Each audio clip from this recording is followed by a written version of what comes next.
멤버십 가입, 그리고 구독, 좋아요, 감사합니다. 자, 오늘은요, 미국에서 나온 세금 법안 하나가 사실은 전 세계 금융지도를 완전히 뒤바꾸고 있다는 이야기, 그 거대한 설계도의 비밀을 지금부터 하나씩 파헤쳐 보겠습니다. 오늘 이야기의 출발점은 바로 이 질문입니다. 아니, 왜 미국 정부가 갑자기 스테이블 코인 결제에 붙는 세금을 없애려고 하는 걸까요? 이게 언뜻 보기에는 그냥 사소한 세법 개정안처럼 보이잖아요. 근데 사실 이게 미국이 그리고 있는 훨씬 더 거대한 글로벌 전략의 아주 결정적인 단서가 됩니다. 그래서 오늘 우리가 이 설계도를 어떻게 파헤칠지 그 로드맵을 먼저 보여드릴게요. 첫째, 미국의 진짜 의도가 뭔지. 둘째, 기계가 지배하는 경제란 대체 무엇인지. 그리고 셋째, 이 상황에서 아시아는 어떻게 세 갈래로 나뉘고 있는지 살펴볼 거고요. 넷째, 이걸 종합해서 새로운 금융 설계도를 그려보고 마지막으로 미래의 승자와 패자는 누가 될지까지 짚어보겠습니다. 미국의 세금 법안 하나에서 시작해서 전 세계를 움직일 새로운 금융 운영 체제의 실제까지 하나씩 연결해 드릴게요. 자, 그럼 첫 번째 섹션부터 시작하죠. 미국의 진짜 의도, 바로 디지털 달러의 잠금을 해제하는 겁니다. 퍼즐의 첫 조각부터 맞춰보겠습니다. 제가 이 문제를 처음 봤을 때 진짜 장벽이 기술에 있다고 생각하지 않았어요. 파고들어 보니 문제는 바로 법이었습니다. 생각해보세요. 지금 미국 세법상으로는요, USDC 같은 스테이블 코인으로 커피 한 잔을 사도 이게 주식 한 주를 판 거랑 똑같이 취급됩니다. 그럼 뭘 해야 되죠? 양도소득세를 신고해야 돼요. 매번.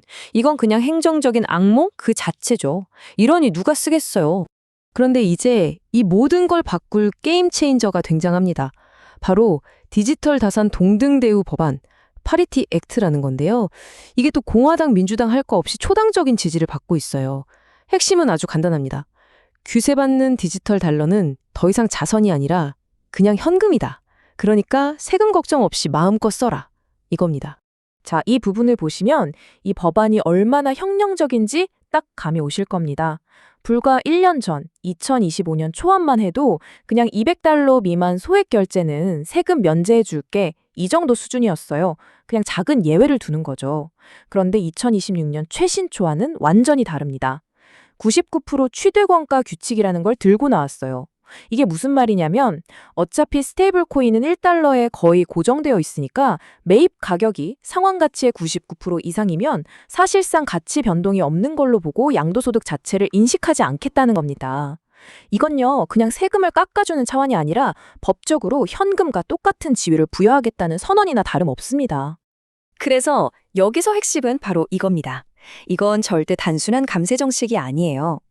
미국 정부가 차세대 상거래, 특히 앞으로 다가올 기계 경제를 완벽하게 지배하기 위해서 규제된 스테이블 코인을 법적인 현금과 완전히 동급으로 만들려는 아주 치밀한 전략적 움직임이라는 거죠. 이 지점에서 제가 처음 가졌던 가설이 확신으로 바뀌었습니다. 미국의 진짜 목표는 디지털 달러를 전 세계의 기본 결제 레일로 까는 거구나. 그리고 이 타임라인을 보시면 미국의 계획이 얼마나 체계적인지 소름이 돋을 정도입니다. 보세요. 2025년 7월에 지니어스 법안으로 일단 스테이블 코인을 위한 연방 차원의 규제 프레임워크, 그러니까 튼튼한 배관을 먼저 깔았어요. 그리고 나서 2026년 3월 바로 이 패리티 액트 수정안으로 그 배관을 막고 있던 세금이라는 마찰을 제거해서 가치가 막힘없이 흐르게 만들고 있죠. 마지막으로 4월에는 재무부가 자금 세탁 방지 규정까지 발표하면서 완벽하게 판을 짜고 있는 겁니다. 자, 그런데 이런 생각이 드실 수 있어요. 아니, 미국이 왜 이렇게까지 공을 들이는 걸까? 그 답은요, 우리 같은 인간이 커피 사는 경제에 있지 않습니다. 전혀 다른 차원의 이야기예요. 바로 기계가 모든 거래를 주도하는 경제, 그것 때문입니다. 자, 이게 대체 무슨 말인지 두 번째 섹션에서 바로 확인해 보시죠. 우리는 지금 에이전트 경제라는 완전히 새로운 시대로 진입하고 있습니다. 이게 뭐냐면 더 이상 사람이 아니라 자율적인 AI 에이전트들이, 그러니까 소프트웨어들이 인간의 개입 없이 서로 대규모로 거래를 수행하는 그런 경제 시스템을 말합니다. 이 새로운 경제의 성장 규모는 정말 상상을 초월합니다. 43,240%. 이게 2026년 80억 달러 규모였던 에이전트 상거래 시장이 불과 5년 뒤인 2031년에는 3.5조 달러까지 성장할 거라는 예측치입니다. 이건 단순한 기술 트렌드가 아니에요. 미국이 절대로 놓칠 수 없는 차세대 경제 패권의 핵심 그 자체인 겁니다. 왜 기존 금융 시스템으로는 안 될까요? 이 그래프를 보시면 바로 이해가 됩니다. 지금 우리가 쓰는 신용카드는 수수료가 보통 2~3%에 건당 30센트, 그러니까 약 400원 정도의 고정 비용이 붙죠. 그런데 AI 에이전트들이 주고받는 데이터의 가치는 0.001달러? 1원도 안 될 수 있단 말이에요. 이런 초소액 결제에 400원짜리 수수료를 붙인다? 말이 안 되죠. 기존 금융 시스템은 이 새로운 세계에선 완전히 고장난 거나 마찬가지입니다. 바로 이 지점에서 저는 새로운 금융 인프라가 이미 건설되고 있는 현장을 똑똑히 봤습니다. 첫 번째는 코인베이스가 만든 X40 프로토콜. AI 에이전트들이 API 호출 한 번으로 즉시 블록체인 위에서 결제를 끝낼 수 있게 만든 표준이에요. 두 번째는 USDC 발행사인 서클이 만든 나노페이먼트. 수백, 수천 개의 초소액 거래들을 하나로 묶어서 처리해서 사실상 가스비, 즉 수수료를 제로로 만들어버리는 기술이죠. 이게 바로 AI 경제를 위한 새로운 금융 배관이고 이 배관 안을 흐르는 피는 당연히 USDC, 디지털 달러입니다. 이게 그냥 상상이 아니라는 증거가 여기 있습니다. 2026년 서클이 발표한 데이터인데요. 지난 9개월 동안 AI 에이전트들이 자율적으로 처리한 결제가 무려 1억 4천만 건에 달했고 이 중 98.6%가 USDC로 정산되었다. 이미 기계 경제는 디지털 달러라는 레일 위에서 맹렬하게 돌아가고 있었던 겁니다. USDC가 사실상 기본 통화로 굳어지고 있는 거죠. 자, 미국이 이렇게 발빠르게 움직이니까 다른 나라들도 가만히 보고만 있지는 않겠죠. 특히 아시아의 주요 경제권들이 지금 굉장히 분주합니다. 그런데 제가 분석해보니 그 대응 전략이 아주 극명하게 세 갈래로 나뉘고 있다는 사실을 발견했습니다.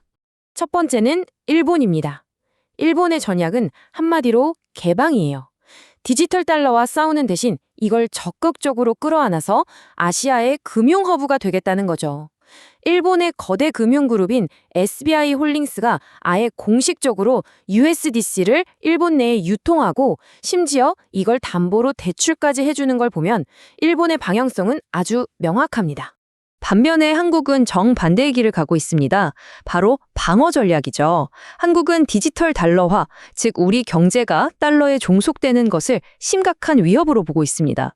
그래서 프로젝트 한강이라는 걸 통해서 110조 원에 달하는 정부 보조금이나 바우처 같은 것들을요, 반드시 시중은행이 원화를 기반으로 발행하는 예금 토큰으로만 지급하도록 강제하고 있어요. 일종의 방어벽을 쌓아서 원화의 통제권을 지키겠다는 의지입니다. 마지막 세 번째는 홍콩입니다. 홍콩은 앞선 두 모델을 아주 교묘하게 섞은 하이브리드 전략을 쓰고 있어요. 홍콩 내에서의 결제는 한국처럼 자체 예금 토큰을 사용하게 해서 통화 주간을 지키는 동시에 외부적으로는 글로벌 네트워크와 적극적으로 연결해서 전 세계 실물 연계 자산, 즉 RWA 토큰화 시장의 중심지가 되겠다는 아주 정교한 게임을 하고 있는 거죠. 이 표를 보시면 세 나라의 전략 차이가 한눈에 들어오실 겁니다. 일본은 수용, SBI와 서클 파트너십을 통해 USDC를 적극적으로 받아들이고 있고요. 한국은 방어, 프로젝트 한강을 통해 원화를 우선시하며 USDC를 엄격하게 규제하려 합니다.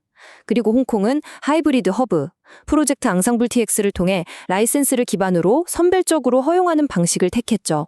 한마디로 일본은 미국 항공모함에 직접 도킹하는 거고 한국과 홍콩은 각자의 방어 시스템을 갖추면서도 외부와 연결 통로를 열어두는 그런 지정학적 분기점이 명확하게 보입니다. 자, 이제 거의 다 왔습니다. 제가 지금까지 말씀드린 이 모든 조각들, 미국의 세금 정책 변화, AI가 주도하는 에이전트 경제, 그리고 아시아 각국의 엇갈린 전략들, 이 모든 것을 하나로 연결했을 때 마침내 미래 금융의 최종 설계도가 그 모습을 드러냈습니다. 이게 바로 그 설계도입니다. 미래의 글로벌 금융은 이 세 개의 층으로 이루어진 하이브리드 운영체제가 될 겁니다. 잘 들어보세요. 가장 아래 1단계 지역계층에서는 한국이나 홍콩처럼 각국이 은행이 발행하는 예금 토큰으로 자국 통화를 방어합니다. 하지만 AI와 국제 상거래가 일어나는 2단계, 바로 글로벌 거래 계층은 미국의 디지털 달러, 즉 USDC가 완벽하게 장악하게 됩니다. 그리고 가장 위 3단계 투자 계층에서는 채권이나 부동산 같은 실물 자산들이 토큰화되어서 거래될 거고요. 이게 정말 중요한 포인트입니다. 각국의 통화는 살아남지만 가장 핵심적인 글로벌 거래망은 미국의 디지털 달러에 종속되는 구조가 만들어지는 겁니다. 그리고 이건 개인 간의 거래뿐만이 아닙니다. 거시적인 기관 금융 레벨에서는 캔톤 네트워크 같은 블록체인의 블록체인 위에서 이 시스템이 돌아가게 됩니다. JP모건, 골드만삭스 같은 월가의 거물들이 바로 이 네트워크 위에서 자신들의 JPM 코인 같은 걸로 수조 달러 규모의 토큰화된 자산을 거래하고 정산하는 거죠. 이미 현실이 된 이야기입니다. 이런 거대한 변화의 흐름을 기존의 금융 강자들이 놓칠 리가 없죠. 마스터카드는 스테이블코인 회사를 무려 18억 달러에 인수했고 비자는 AI 결제 표준인 X405 프로토콜과 자사 네트워크를 통합하고 있습니다. 이들은 더 이상 단순한 카드 회사가 아니에요. 여러 블록체인과 기존 금융망을 연결하는 멀티레일 오케스트레이터, 즉 복합 금융망의 최종 관문으로 스스로를 재정의하고 있는 겁니다. 자, 이렇게 새로운 금융 운영 체제가 깔린다는 건 그냥 기술이 좀 바뀌는 수준의 이야기가 아닙니다. 이건 자본시장 전체의 가치를 다시 쓰는 거대한 자본의 재평가를 촉발하고 있습니다. 그렇다면 이 게임에서 누가 이기고 누가 도태될까요? 마지막 섹션에서 그 승자와 패자를 명확히 짚어보겠습니다. 제가 본 첫 번째 패배자들은 바로 전통적인 소프트웨어 기업들입니다. 세일즈포스나 어도비 같은 회사들을 생각해 보세요. 이들의 비즈니스 모델은 사람이 쓰는 계정수, 즉 펄시트 모델에 기반하죠. 그런데 새로운 사용자가 된 AI 에이전트들은 우리처럼 예쁜 사용자 인터페이스가 필요 없거든요. 그냥 API로 바로 통신하면 되니까요. 그 결과가 바로 이 데이터입니다. 기술, 소프트웨어 기업들을 모아놓은 ETF가 2020년 1분기에만 24%나 폭락했어요. 2008년 금융위기 이후 최악의 실적입니다. 비즈니스 모델 자체가 흔들리고 있는 거죠. 반면에 승자의 얼굴은 아주 명확합니다. 바로 이 새로운 레일을 까는 인프라 기업들과 이 변화에 가장 먼저 투자한 1티어 은행들이죠. 코인베이스는 이제 단순한 암호화폐 거래소가 아니라 AI 경제의 결제 게이트웨이가 됐습니다. USDC 발행사 서클은 나노페이먼트 기술로 초소액 결제 시장을 장악했고요.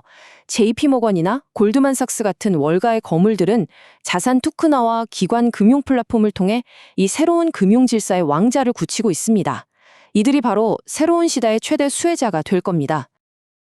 이러한 변화는 은행업 내부에도 엄청난 양극화를 가져올 겁니다. JP모건처럼 자체적인 토큰화 플랫폼과 글로벌 네트워크를 갖춘 거대 은행들은 더 크게 성장하겠지만 어중간한 지역 은행들은 심각한 위험에 처하게 될 겁니다. 왜냐하면 사람들이 더 이상 이자도 별로 안 주는 은행 예금에 돈을 묶어두는 대신 더 편리하고 활용도 높은 디지털 달러로 예금을 옮겨갈 테니까요. 예금 이탈 현상이 가속화되면서 속이 텅 비게 될 수도 있다는 거죠. 결론적으로 향후 10년간의 투자 공식을 한 문장으로 요약하면 이렇습니다. 미래의 초과 수익, 즉 알파는 AI 경제 결제 신경망을 소유한 기업들에 집중될 것이다.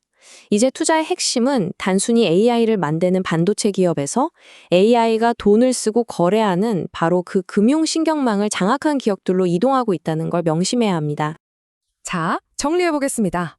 미국의 작은 세금 법안 하나에서 시작된 이 거대한 흐름은 결국 AI와 블록체인이 결합된 완전히 새로운 글로벌 금융 운영 체제를 탄생시키고 있습니다. 이 새로운 돈의 지도를 이해하는 것이 미래의 부를 결정하게 될 겁니다. 그래서 오늘 이 분석을 마무리하며 우리 모두 스스로에게 이 질문을 던져봐야 합니다. 나의 자본은 과연 이 새로운 금융 OS에 어디에 연결되어 있는가?